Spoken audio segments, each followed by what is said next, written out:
How do you make a wig? How can a burr pull you out of trouble? And how can you improve your home movies? Will you keep that thing steady? It's all over the place. I don't know.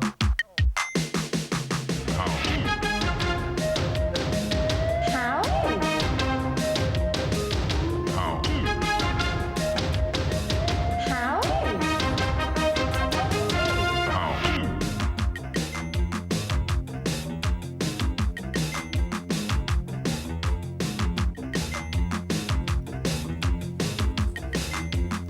How?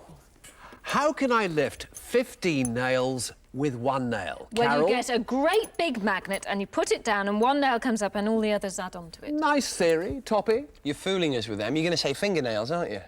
No, I don't do daft house like that. I smell a little 10p here. Since 10p says I can't do it. 10 pence? Yes. Yes, all right then, there's Thank mine. you. I don't know why I ever bother Betty. They'll never go back. Thank you. Right, now Right. the how will be revealed. How to lift 15 with one. You need the basic principles of balance and leverage.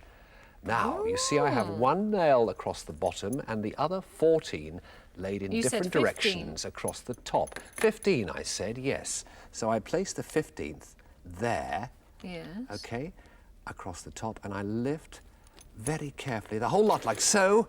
Now, but wait a minute, I said 15 with one, and that's how you Very lift 15 good. nails with one nail. Thank you. How can you improve your home movies? Improve mine, mate. John Ford Coppola Dinage, mate. That good, eh? That good. Carol? He isn't that good, I promise you. Well, yeah, Fred, if you're so good, let's do a home movie right now, yeah? I'm Yeah? the man for the job. I'll show you how. OK, How to home movies. Take one. action. Now, you see, the problem with home movies these days is because cameras are so small and light, it's very difficult to get a very smooth shot. They're easy to get shaken around, which means that everything you shoot is in living wobbly scope. But there are a couple of solutions to this problem now. Now, Fred, see those two cameras there? Yes. I want you to set them moving for me on that wobbly plate. OK, like that. Now, this is brilliant. Let's look at the shot from the two cameras. How about that? Classic Fred Dinage wobbly vision. Now, Fred, I want you to press a button for me on one of the cameras and watch what happens. Now then, that camera is equipped with a digital image stabilizer. Look, both cameras are still oscillating, but one shot remains absolutely steady while the other one wobbles about a bit. Now, how does it do it? Well, it's actually stabilising the shot digitally. What it's doing is it's excluding from the shot all the bits around the edge here which aren't in frame all the time, the ones that are vanishing in and out. And it's only showing the bits which stay in the picture all the time, which it then enlarges, which is why I look a little bit bigger on this side than that side. Does that make sense? It's because it does it digitally, it can actually do other video effects as well. Fred, show us what it can do. OK. Yep. How about that? An instant freeze frame from within the camera, or this effect. And this one I like. How about that? It's instant television pop shows. Unbelievable. Thanks very much, Fred. That's an electronic solution to the problem. There's also a mechanical solution to the problem as well. Do you like this, Fred? Watch this now. This is called a Steadicam. And the way it works is you plonk your home video camera on the frame here like this, and all it is a counterbalance, this bit here with a weight at the bottom. It's got a gimbal, which is a nice pivot, very smooth pivot for the handle there, and an LCD screen at the front so you can see what you're doing without having to look down the camera. And what this does, with a little bit of care, is to keep the camera in almost exactly the same position, which allows me to move around it nice and smoothly, and that smooths out your shot for you. Isn't that good, Fred? It looks wonderful, but does it work? Does it work, mate? Let me show you. I challenge you. Come over here with your camera, right? OK, yeah. I want you to get a nice shot of Carol. Yes. But keep a nice shot of Carol as you walk towards her. Yeah. I will do the same thing, but I'm going to do it over this obstacle course here, right? And you reckon you'll be steadier and quicker? Watch me go. On your marks, get set, go! Yeah, I can't Up believe the it. stairs, down the This stairs, way. no problem yet. Around the obstacle, over the wobbly mat bit. Around There we go. Carol. Fred, hurry up, will you? For goodness sake. Has he beaten me? I've beaten you, hands beat. down. How about that, eh? I think you proved the point. Absolutely. That's a couple of ways how you can improve your home movies. Fantastic. Now, how can you fit a welly into a jar? You can't. Wrong way round. It's too big. That's what you think. You see, to show you this how, I'm going to have to trace the history of the Wellington boot. You see, the Duke of Wellington fought during the Napoleonic Wars, and in those times they had terrible problems with mud. You see, what they used to do was wear thigh-length leather overboots to protect their uniforms. However, the Duke of Wellington had particularly short legs, and so one day he said, "I'm fed up of having problems of itching around here, so I shall do away with the top bit." And so we had the birth of the welly. And in the studio today we have the very first pair of Wellington boots actually worn by the Duke of Wellington. They are 160 years old, pristine in leather. But you can't get them in a jar. All right, you can't get them in a jar. Also, the trouble with leather overboots is that they're not waterproof. So 100 years ago, they imported rubber from Malaysia, and so we had the birth of the rubber welly. But you Can't get those in a jar. No, all right. Well, in the 60s, we then had PVC or plastic. And with PVC, you can have all sorts of wonderful colours, shapes and sizes. Yes, but you Can't get those in a jar either. No, you can't. But actually, you're wrong, because plastic is recyclable. And in July this year, in Christchurch in Dorset, the first recyclable welly boot bank was opened. And now you can have a pair of wellies in a jar, because in this jar we have pellets which have gone through the process of regranulation. These are in fact a pair of Wellingtons, and that is how with recycling you can fit a pair of wellies into a jar. How can you make a rug, a mat, an Irish, a syrup? In other words, how can you make a wig? Ta-da! OK, Britain, let's rock. Hi, guys. What do you think of it? Well, it's certainly a different kind of look. Anyway, to show us how, we've got Liz McLafferty from the London College of Fashion, currently working on Les Miserables. Liz, how do we do it? Right, first of all, there are two main types of wig. We have a hand-knotted wig, Right. which is real human hair, and each hair is hand-knotted into a lace. And that's the real That's McCoy. the real one. OK. We also have a machine-woven wig, this one here, which means that each hair is woven onto a weft, which is then machined onto a lace. Right. as Now, I well. think if ever the day came when I was getting a bit thin on top, I'd probably want a real one. Yes, you would. OK. So you would need to be fitted for the wig, and we'd need to have a base. A sort You'd of have skull cap yeah, type thing. the Right. size of your head. Right. You'd need to choose your colour of hair, Human hair. human hair for your hand-knotted real wig. The hair will then be passed through a hackling block, Right. like this, which sorts the hair out, any tangles in the hair. Then we would have to knot the hair.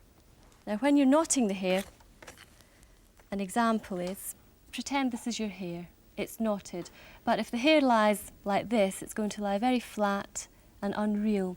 So you have to knot the hair like that. So it's got a bit of a Got lift. Bit of a lift, OK. yes. But how do you do that?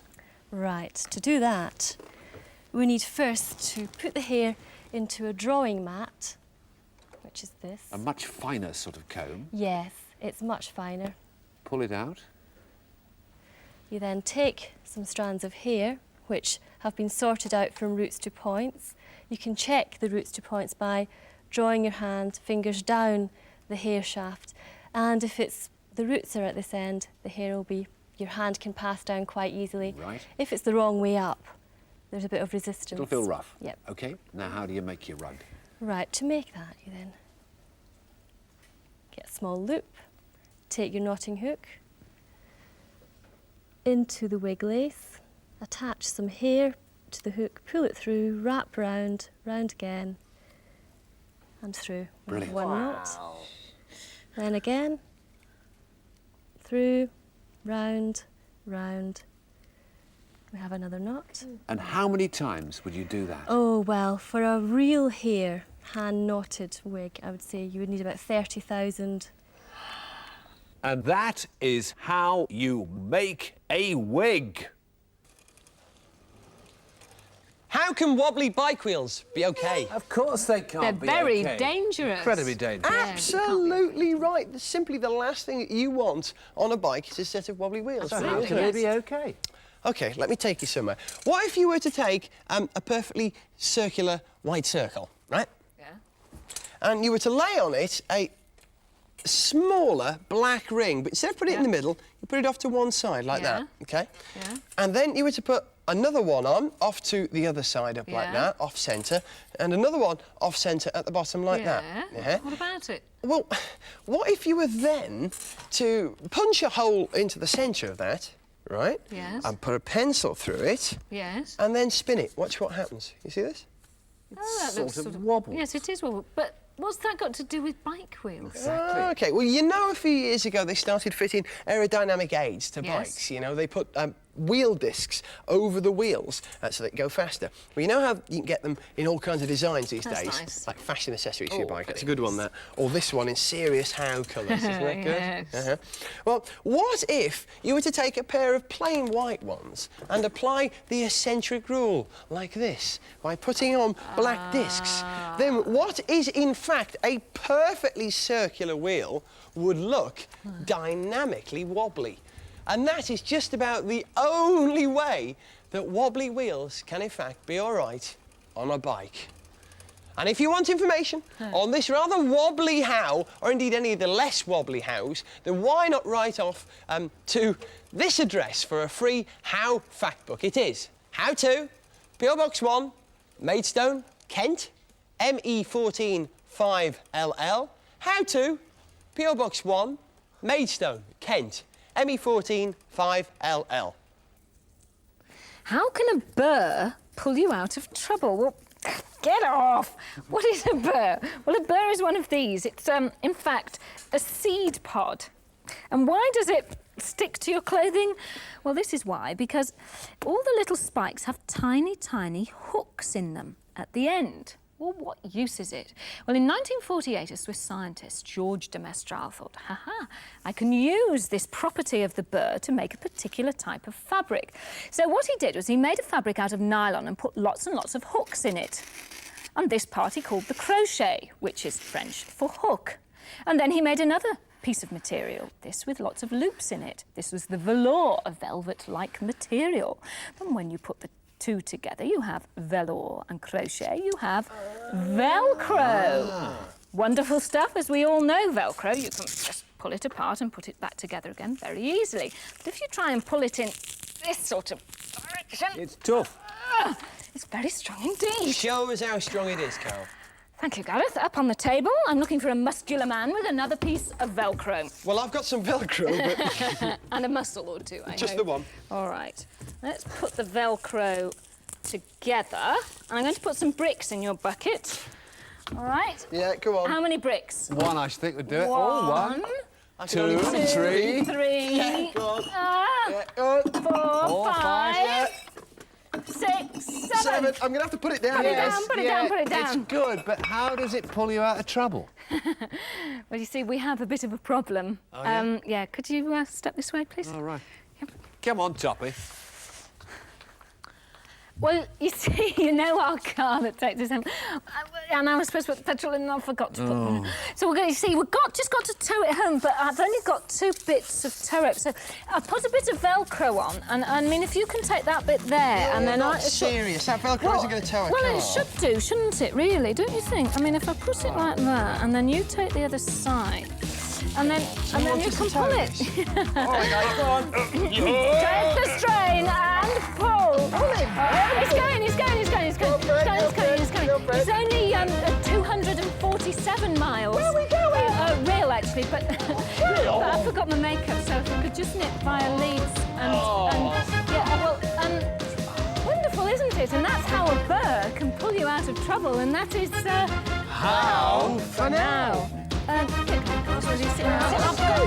got a big date at 7:30.